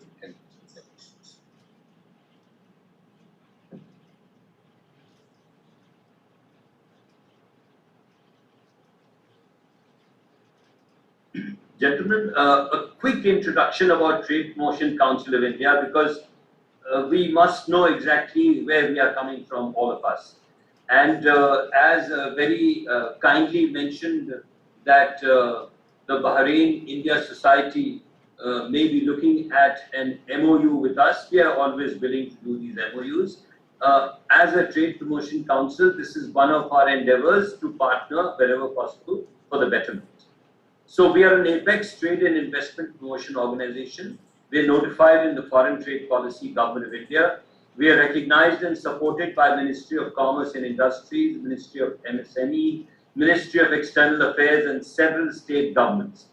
We have over 2,500 active industry members from the various sectors of food and beverage, food processing technology, chemical and allied products, ceramics, IT, telecom infrastructure, and service sector. We have specialized sectorial committees. For example, we have food and beverage as a sectorial committee. We have food processing and packaging, technology, and other sectors like chemical and allied products, ceramic products, and service, including tourism. Few important players in these respective sectors is what I'd like to share. For example, in the F&B sector, you have Capital Ventures, BKG, Hamdard, Britannia, and these are the bigger names. In food processing technology, you have ITC, Kirloskar sitting with us today, Uflex, and others. Chemical and allied products, we have big names like Tanya, GFL, Unitop, Asian Paints. Ceramic Sectorial Committee, bigger names like Barmona, Sunhurt, SEZ, Lawrence. Gentlemen, I'd like to take not much of your time, but quickly focus on the food and beverage technology and engineering goods, because this is where we are coming from right now. Yes, we've talked a lot about our age-old relationship between India and Bahrain, going back to about 5,000 years, and Bahraini pearls being traded with Indian spices. This is excellent. As of today, we take this legacy along, and we say that the strength of about 350 Indian nationals, who comprise about a fourth of the Bahraini population today, are an important anchor on our bilateral relations with Bahrain. Looking at a 3-year comparative of the bilateral trade with Bahrain, we can see below that the Indian bilateral trade with Bahrain has been touching 1.3 billion in 2018, dropped 2019-20, because of pandemic. A good thing is that in 2020 we have leveled off quite a bit and come on terms with 2019 with a trajectory to go higher, hoping that the pandemic scenario will improve. What is important here is the share of India's export to Bahrain versus imports. In 2018, the ratio was 55 to 45, reversed to 61 and 39 in 2019, has balanced off again at 48 to 52. There was a degrowth of 24% in 2019 because of pandemic, again leveled off in 2020. These are numbers sharing to bring buoyancy to a relationship. Yes, the encouraging news is that the Bahrain's e-government and information authority shows that the bilateral trade between Bahrain and Iran and India in the first half of 2021 is over $492 million, a 37% increase on the same period in 2020. Now, yes, we are looking again back at the 1 billion target, and I'm sure we'll do it. Exports from India look west. This policy is a major signal of intent, and we can expect trade and diplomatic ties between GCC and India to deepen, and the vast Indian diaspora in this region as a channel to increase trade flow. Bahrain would be at the center of a robust presence once GCC opens totally, as it has geographical advantage, logistic competitiveness, and short transit time, which has already been discussed at length. We've also talked about these numbers, but I just wanted to give a quick snapshot of the 7 top products exported to Bahrain. This is very interesting. Yes, as mentioned earlier, it comprises of food and non-food, but the fact remains that the 7 top products, value of exports to Bahrain has been $159 million. Bahrain's import from the world has been $257 million. That means 62%, a lion's share, is catered to by India, which is very interesting. And I do believe that there is scope to grow. Here again, I'm only trying to delve on opportunities. Look at the top 7 products imported from Bahrain. Again, comprises of propane, butane, aluminium in a big way, urea, medium oils. Again, the value of imports is 370 million. However, India imports from the world around $15,500 million, and Bahrain's share is only 2.4% of the total import from Bahrain, which shows that there is huge scope to grow again. And we do believe, as very rightly talked about, aluminium can be a big player. Bahrain also has in the region the best value operating costs, up to 45% more cost effective than the rest of the region. Let's go to the food and beverage technology, and here we see some interesting figures. Bahrain's total food and beverage technology import from the world in 2020 was around 18.2 billion, which in 2019 was just 9.25 billion, which doesn't mean much because it shows that only a couple of few industries were set up. Therefore, there is a promising demand of food and beverage technology and machinery in Bahrain, especially in the processed food section. Following are the top 5 Bahraini imports of food and beverage technology from the world versus India. Now, look at the products. Machinery in milling, machinery for food and drinks, bakery, industrial preparation of food and drinks, and presses, crushes, etc. What does it do? The top 5 Bahraini imports from the world are 11.8 million, whereas India supplies not even $1 million. This goes to say that India can quickly emerge as a major trading and joint venture partner, supplying technology, plant and equipment to Bahrain, with a robust presence in the food and beverage technology sector from a virtually nil status. This is what we have been talking of, and here are numbers only trying to prove it. Gentlemen, we talked about higher value added foods. This is the future. Ready to eat meals, snacks, bars, dips, breads, sauces, soups. It's very interesting to know that this requires machinery which is to be a little more specialized. Growth in the higher value added food segment is almost 3 times faster than the convenience food is 4 times. Globally, food processing is expected to grow by over 6.2% annually, whereas processing of higher value added foods in emerging markets is predicted to grow by 9%. Now, India's exports of food processing technology is well taken care of when you look at the world and 5 important economies, and this is where I feel that we can play a major role with Bahrain, as India has the muscle to partner with Bahrain in this sector comfortably. As you can see that in these 5 countries put together, there has been a gradual trend of growth, except in 2019 and 20, which was pandemic. This is the same scenario worldwide where our footprints are being felt. Now, I talk about something very interesting, which is India's exports of food processing technology and machines and potentially for exports to Bahrain. Now, what are the products? Machinery, parts for agriculture, horticulture, food and beverage, harvesting, bakery, paper and sugar. Let's focus on aluminium. Bahrain figures amongst the top global aluminium producers. India also has alumina, the raw material used for aluminium. The aluminium sector contributes about 13% of Bahrain's GDP. Aluminium and aluminium products account for 21% of India's imports from Bahrain. Therefore, there is definitely one important product, which is aluminium, which holds huge potential for greater growth of trade with India. Gentlemen, talking about the engineering market, yes, a lot has been spoken today, even by Mr. Sanjay Grover, that the engineering sector is the largest of the industrial sectors in India, accounts for 27% of the total factories in the industrial sector, and represents 63% of the overall foreign collaboration. Turnover of the capital goods industry in 2019, 92 million, forecasted in 2025, 115 million. 100% FDI is now allowed and it's become ease of business.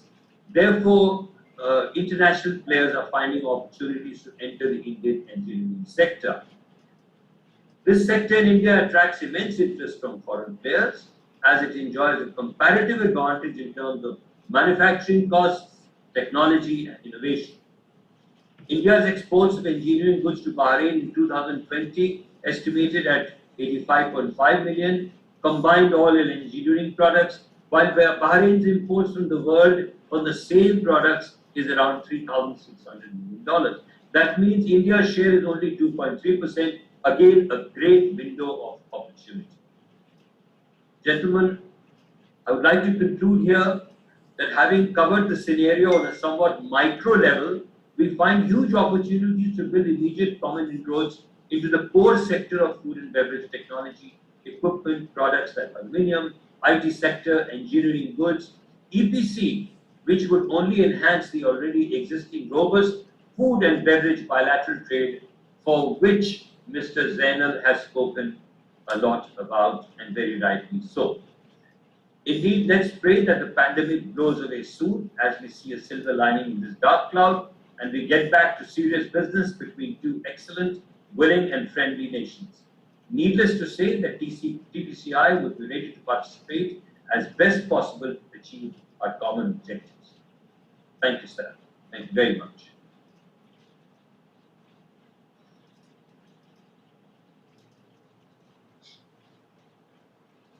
Thank you, sir. Thank you, everyone, for all these excellent insights into a wide range of potential between India and Bahrain. I now request for a short Q&A session. So we are a little above, over time, but still.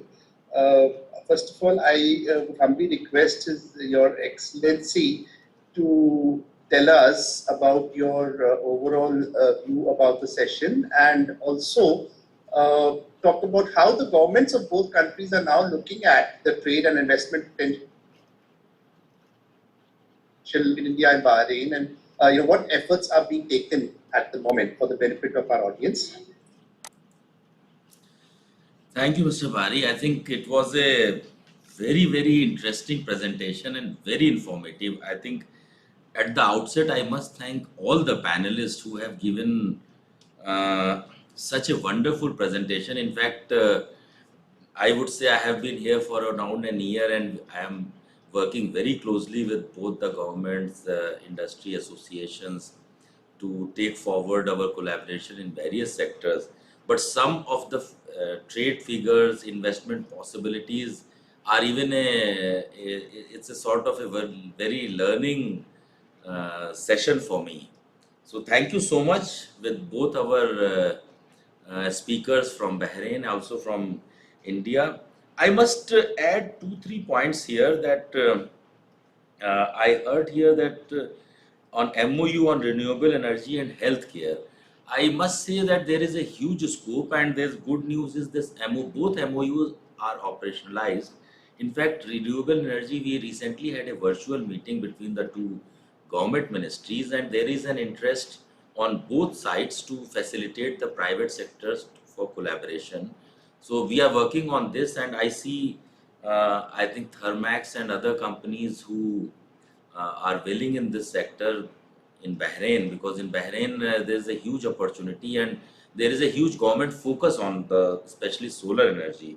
Similarly, on healthcare also, we are planning to have a government to government meeting and take forward the process. Logistics was another important sector which was mentioned. In fact, it was mentioned by I think Mr. Grover, multimodal logistics.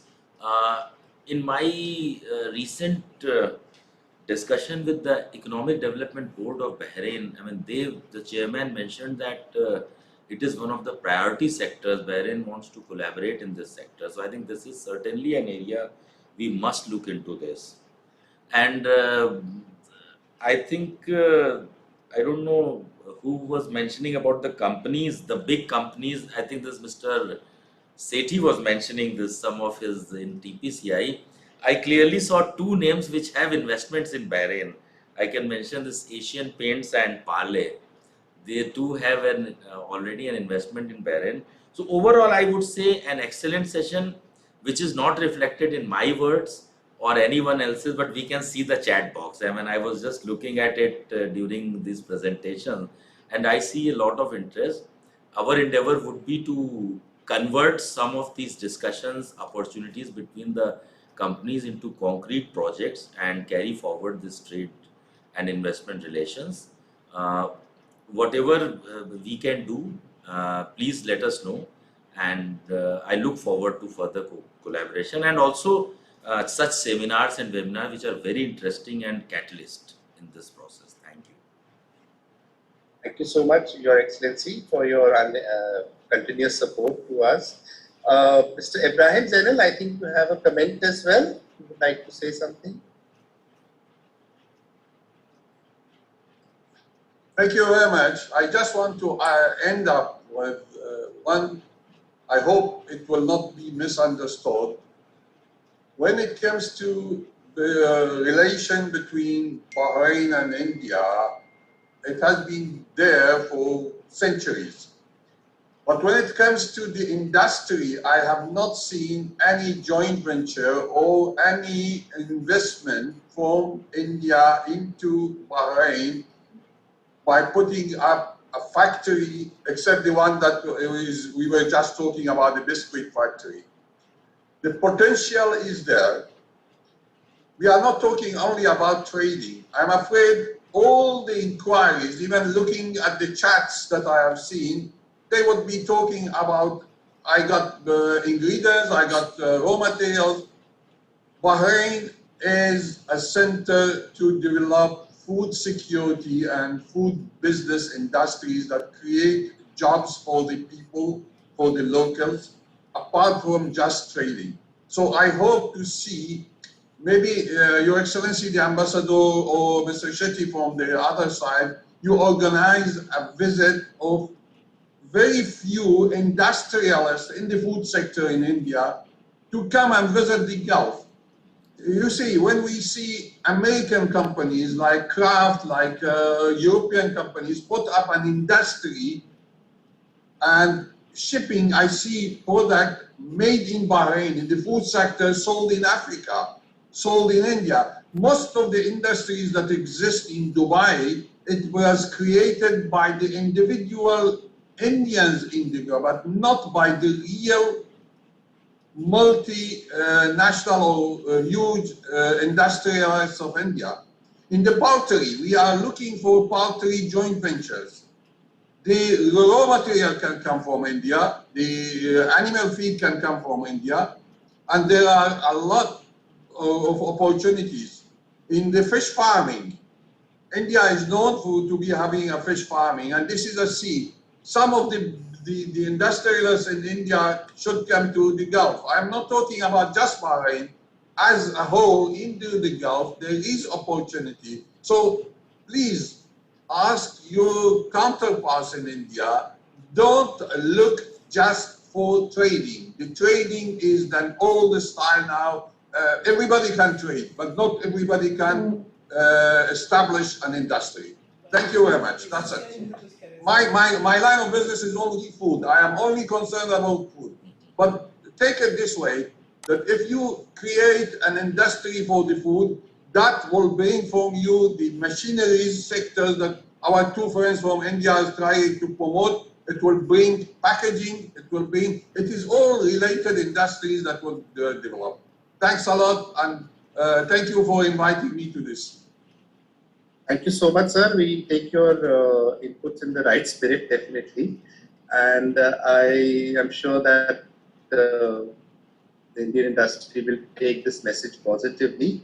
I would like to ask one question to Mr. Fareed Badr. Sir, on the overall manufacturing sector, could you just give us a gist of the key prospects for transfer of technology and partnerships with segments? And why do you think this trade potential has not been realized to the extent it should have so far? What is your opinion on that? Sorry, let me get the question right. So I'm saying, I'm saying the prospects of transfer of technology partnerships for Indian companies in Bahrain's manufacturing sector. What are the major opportunities? And what have been the gaps so far that have prevented this trade and investment potential being realized, in your view? All right. The technology transformation actually is the key now to the changes happening right now. I'm sure, I know that Fulad is going through that. Fulad in Bahrain is one of the biggest manufacturers of the iron ore and pellet. They are going through the digital transformation and what is called IoT, Internet of Things. And this is very essential for manufacturing to transform. And I think India can play a big role in this. A lot of, we are encouraging now the manufacturing to automate their manufacturing process in order to be able to compete. So we lack that. We need companies from India to come and help us in that field. Now the gap is, like I think Mr. Ibrahim said, the Indian are expecting to come here without investment. That's the gap.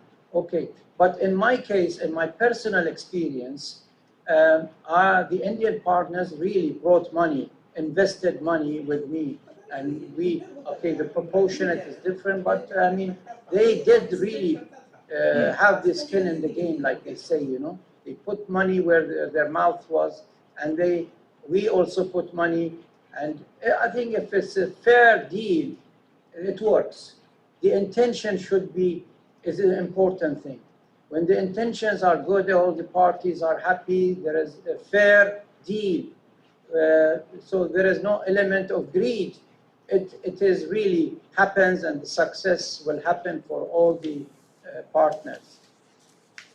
I hope I answered you. Just one thing I want to say in the questions, Mr. Khalid Zayani Bunawaf, he mentioned that I did not mention about medal cable.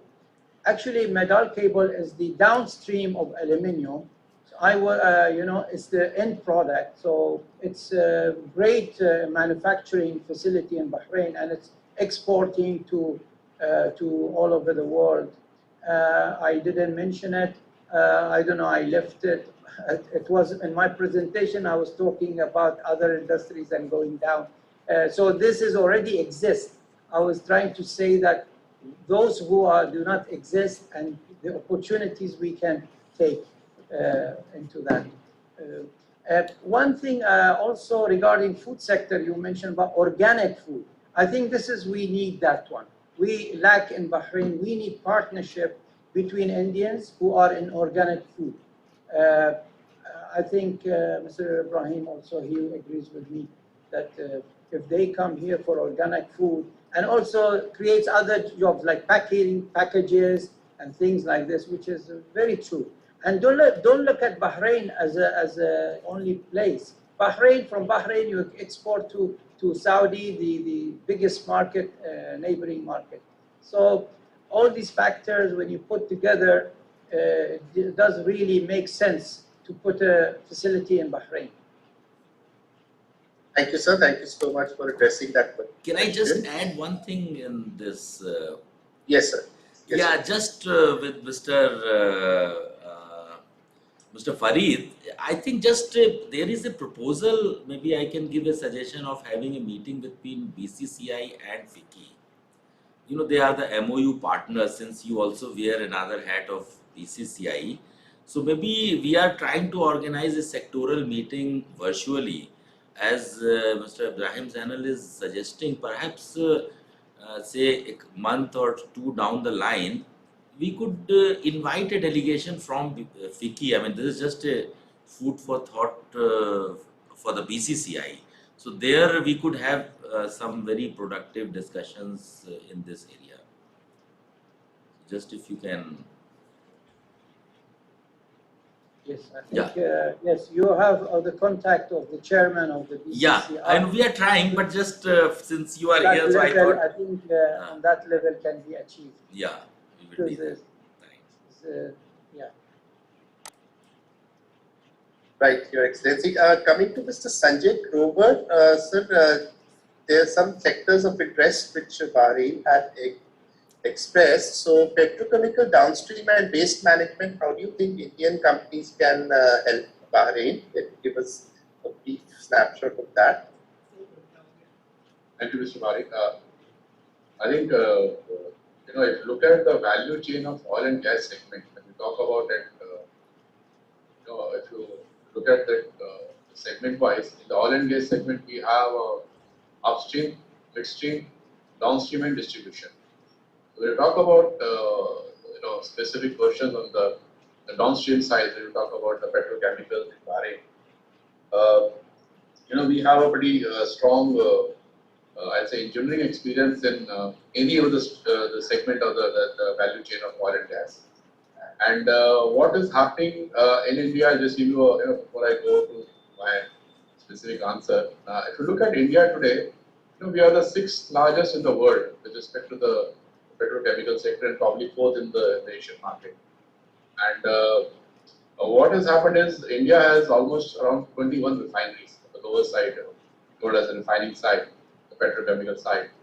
If you look at what has happened is there has been a very continuous, I'll say, innovative, or there has to be a continuous technological development at the refinery level, petrochemical level, where we're just trying to make it more efficient, in terms of energy, in terms of production, or in terms of the cost, and also be competitive to make sure that the products which comes out of this, the downstream of this oil and gas segment are pretty clean in terms of the environment and also cost competitive.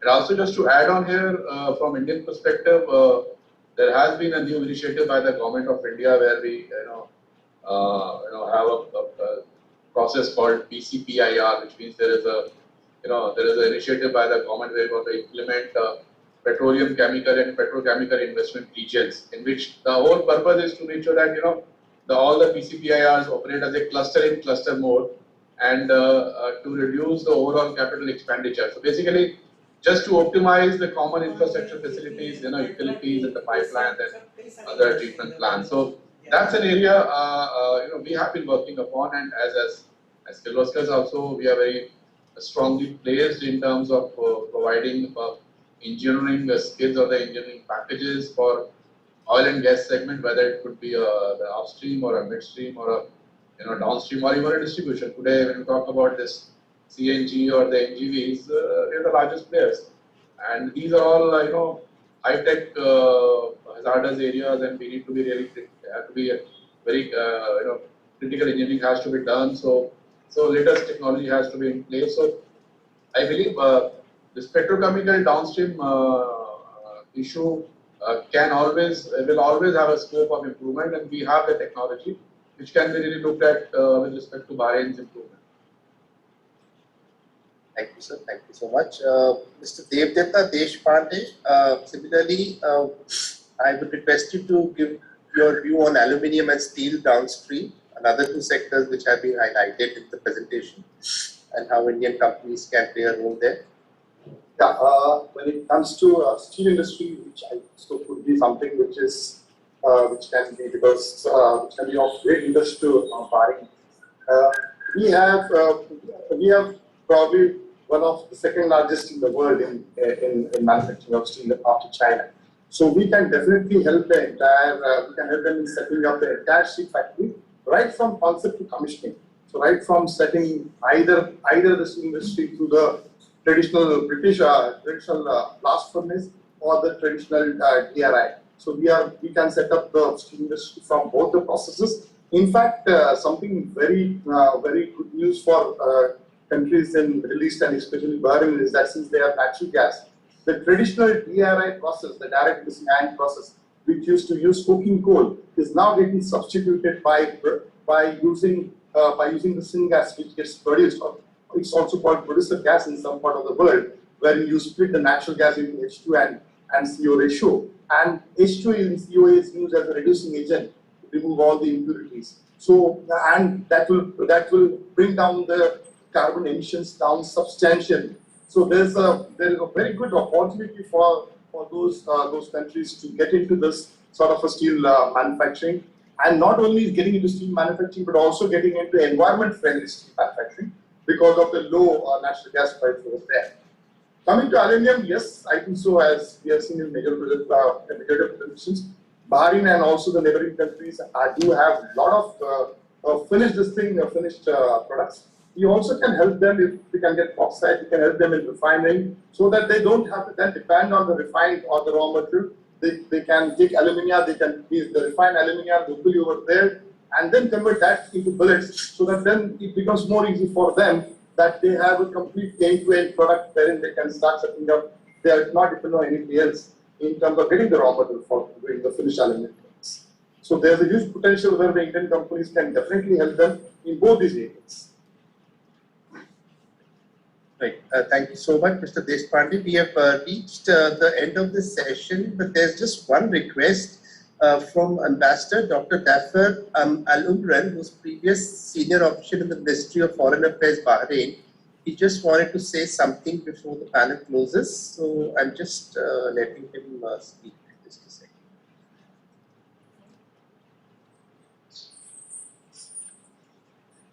Dr. Al-Umran? Yes, can you hear me? Yes, I can hear you, sir. Please go on. First of all, let me start by saying hello to my friend, His Excellency Sherry Piyush, who is here with us. This is Ambassador Amran speaking. And to my friend, President Abdurrahman Jum'ah, for being, you know that these kinds of webinars, I feel if they cut us off, we cannot see, you cannot see us, we cannot see you. That's the difference between these webinars and the Zooms. The Zooms, we see each other and we are happy to communicate. But it's a little bit a problem. And then I want to suggest my personal, because I'll talk from my heart, I suggest that webinars like these, which are very important, we should focus on the issues. Yani if we spread too many issues, now it took us more than 2 hours sitting here. At least we can, for example, if we focus on food security, then let's all go for it and then find out what people, Indian people and Bahraini people think about it. And that's how His Excellency, our Indian ambassador in Bahrain, will benefit from. But if we need to talk about so many issues at the same time, it gets too wide and difficult to follow. But anyway, I want to tell you that I worked in Ministry of Foreign Affairs from 95 to 2018 and became as an undersecretary there to take care of the bilateral relation between Bahrain and India. And I want you to know that I was honored to be part of the team of His Majesty King Hamad historical visit to India, and with my Minister of Foreign Affairs, His Highness Sheikh Mohammed, and the Minister of Commerce, His Excellency Dr. Hassan Fakhru. They all went there, and I want to go back to thank Ibrahim Zainal for his presentation, and I was aiming today just to talk about food security. I'll tell you, in Bahrain, after that historical visit, they have created a strategy for Bahrain. It's called food security. And food security, we do not want to go only to Thailand and ask them to help us for food security. We have India, who already, my friend Ibrahim Zainal has said that we have been your friends for thousands of years. So why don't we focus on the main food items like rice, wheat, sugar, spices? Yeah, these are, for Bahrain, they are very important. I hope that my friend Ibrahim agree with me. So why, my point is here that the Bahrain Indian society should work together with our friends at the Embassy of India in Bahrain and the Chamber of Commerce to bring this issue out on the table. Because really, if we don't do that, time is running and Bahrain will not be able to survive without having agreements signed between Bahrain and India on food security. And the other one, I always remind my friend, His Excellency, the Indian ambassador, and he promised to look into it, which is an agreement that I started trying to resolve, but it didn't succeed till now. It is the avoidance of double taxation agreement. It's not from me. All the Indian community in Bahrain and the Bahraini community want this to happen because it does really help strengthen the bilateral relation between the two countries. I can go forever, but I just wanted to thank you all for a wonderful webinar, and we look forward to see another one in the future. Bye. Thank you so much, sir, for your remarks. And indeed, Zoom is not the perfect platform, but as close as it gets in the current times. But thank you so much, everyone, for giving your quality time out here and sharing your views. It's been really wonderful having you all as panelists today. And with this, I respectfully bring the webinar to a close. Thank you so much, everyone, once again.